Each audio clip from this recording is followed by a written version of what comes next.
Yeah, I'm just really disappointed today in Jim Matheson, and he's gone ahead and taken a play out of President Obama's playbook. He's running a campaign on distortions and divisions and distractions. He doesn't want to talk about his record. He doesn't want to talk about his 12 years in Washington, D.C., and he's doing exactly what President Obama's doing. And he's showing people his true colors. He's in lockstep with the Obama campaign. He had some statistics of crime at Eagle Mountain. Comment on those. Well, the population in Saratoga Springs has grown tremendously over the few years, and I'm not here to talk about that. I'm here to talk about why Jim Matheson isn't willing to talk about his record in Washington, D.C. He has a television ad out right now that has 3 bold-faced lies in it. I mean, he's not telling the voters of Utah the truth, and I'm here to do a fact check on it. Is Ms. Love hiding? Not at all. They don't answer the phone when I can't get the campaign to answer the phone. I can't get her to say whether she'll debate. I can't get her to come out and reply on her own. Is something going on here where she isn't? No, Mia Love is very accessible. She's even reached out to the sheriff, Jim Winder. He hasn't returned his calls, and now he's in there throwing partisan bombs as well. It's a disappointing attack today on Mia Love. They're just trying to distort her positions because they're desperate. Well, Jim Matheson's desperate because Mia Love has a lot of momentum right now, and he's never been in a race like this. And those 3 lies in the television ad need to be called out. We're here to fact check Jim Matheson.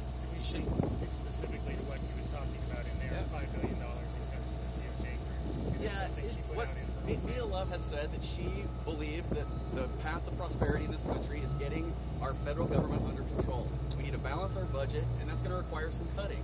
That doesn't mean that she's against safe communities like he's distorting. That doesn't mean that she wants people to have unsafe lives. What she's saying is that we need to have a serious dialogue about the state of our country. Jim Matheson doesn't want to have a serious dialogue. Instead of sitting down and coming up with a plan, he's in there throwing bombs about a preliminary plan that she put forth months ago. Is she standing by that plan, or is it preliminary? It said right on the plan that this was a good starting point to have the dialogue. And it's disappointing for a sitting congressman to never put out a plan, never put forth any solutions, and then attack a mayor of one of the smallest cities in Utah. Is she standing by the plan? Is that her plan, or is that not? The plan, it says, Rod, right on the plan that it was a starting point. And don't you all agree that we need a starting point to discuss these tough issues in our country? We have a bold leader who stands up and says, hey, I have some ideas, let's talk about them. And the incumbent says, no, I don't want to talk about it, I'm going to distort it so I can keep my job in Washington, D.C. The people of Utah, I think, are tired of that, and I think it'll show on Election Day. I think the plan says, though, this is a starting point to begin the cuts, not to have the discussion. Well, that's up for interpretation. But you can read the piece. I'm not here. What we're here to talk about is to run an honest campaign. Jim Matheson's ads, he's not telling people the truth. And I'm here to, in a polite way, to a sitting congressman say, there's 3 lies in your ad, and he needs to own up to them because he's not telling people the truth. His father was one of the most statesmen and successful governors we've ever had in this state. And he did it by listening to people and not distorting the truth. And I think he'd be really disappointed in his son's campaign. And those the 3 lies are? Well, the first one is he claimed he didn't accept any pay raises. In his own words, he says, I take the pay raise a year later. So what he does in the first year of the pay raise, he donates it to charity, which I applaud him for. That's great. But in the second year, he does take the pay raise. So that's the first lie. The second one is he said he voted against all bailouts. And on July 23rd of 2008, he voted for the Treasury Department to spend taxpayer dollars to bail out Fannie Mae and Freddie Mac. That was the biggest bailout of all. The mortgage giants got bailed out because of a vote Jim Matheson made. And the third is he said he voted against Obamacare. But what Jim Matheson does is he votes for things and against things. And then when he finds out what's popular, he can say he voted for both of them. He's not leading. We don't need a leader that leads from behind, who waits on the sidelines to see who's victorious and then puts on their jersey and runs out on the field. We need somebody to stand up and tell Utahns the truth and to lead this country out of the crisis we're in. And he's not going to do it from behind where he is right now. Thanks a lot. Can I get a response from you, Thomas, on the press conference that was just held on the law enforcement? Yeah, I mean, Jim Matheson's running a Barack Obama-style campaign. He's taking a playbook out of the Democrat Party's playbook in 2012. He wants to run a campaign on distortions and distractions and diversions because he doesn't want to talk about his votes. He doesn't want to talk about what's happening in the federal government under his watch. He doesn't want to lose his job. So he's going to distort and twist and talk about facts that are just really absurd. We deserve a better dialogue than this, and I'm calling on Jim Matheson to run a more honest, fact-based, and policy-based campaign. Do you know, has Mia Love called for basically law enforcement cuts? No, Mia Love believes in community safety. She runs a city that has its AAA bond rating, who's been successful. Jim Matheson's been part of a government that's been unsuccessful and is in $16 trillion of debt and has 23 million unemployed Americans. He doesn't want to talk about that. He doesn't want to talk about how he waits to vote on Obamacare so he can get reelected. He doesn't want to talk about any of those things. So he's shifting the dialogue to things in Saratoga Springs about Mia Love because he doesn't want to talk about his record. He sees the Mia momentum. He knows he's in trouble, and he's running a desperate campaign that would make his father very disappointed. But regardless of whether she believes in law enforcement or not, does she still believe that that's where the country comes from? Look, there's two philosophies in our country right now. The Democrats lead you to believe that we have a revenue problem and we need to increase taxes. And then we need more money. They have this insatiable appetite for taxpayer money. The Republicans believe that we need to cut spending and we need to find ways to live within our means, just like every other American does with their family. And Mia Love started her campaign by saying, I'll put forward some ideas that we can discuss and talk about so that we can get to a balanced budget so we can save our country. And what does Jim Matheson do as sitting congressman? He exploits one little line in it. He twists the truth and he distorts the facts so that everybody will focus on Mia instead of on his failed record in Washington, D.C. I think that when from the story that I'm going to write today, I want to know, and I think listeners are going to want to know, does Mia Love, if she's elected, is she going to want to cut spending in Washington for police officers and law enforcement? I think that's a distortion. I think it's an absolute distortion. She's reached out to Sheriff Winder. She's reached out to elected officials in Salt Lake County.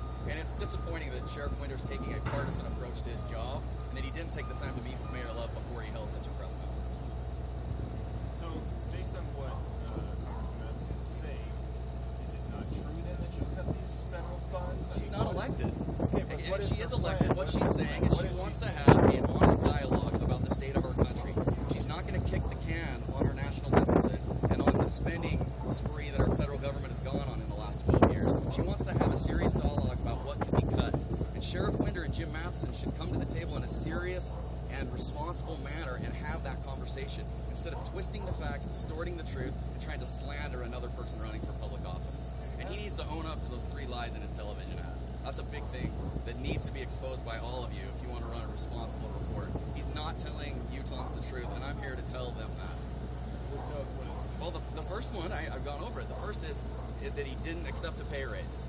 He doesn't accept the pay raise in the first year. He donates it to charity. But in the second and subsequent years, he does take the pay raise. So he's not telling Utahns the truth. I applaud him for donating the first year raise to charity. That's great. But after that, he does take the raise. The second is that he voted against all bailouts. That's not true.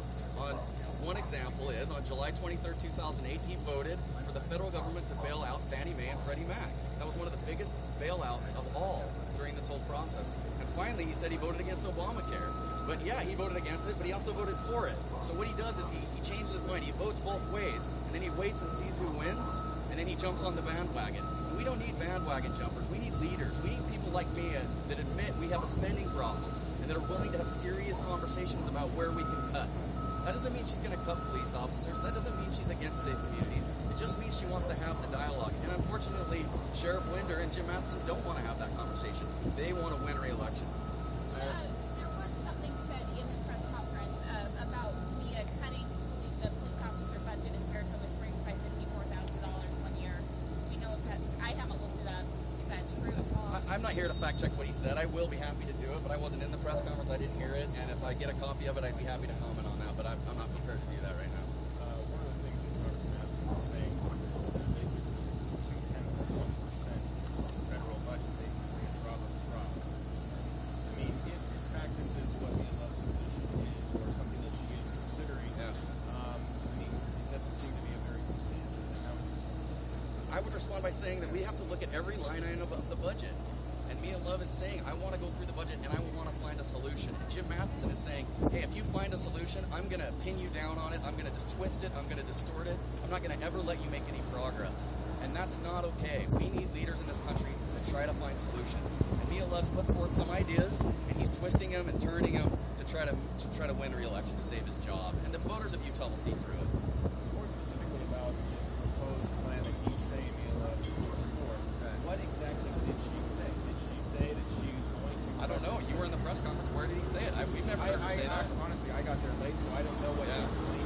question for Jim Matheson. I'm asking you though. At this point, I don't trust much of what he says because the television ads he's running have blatant distortions and lies in them.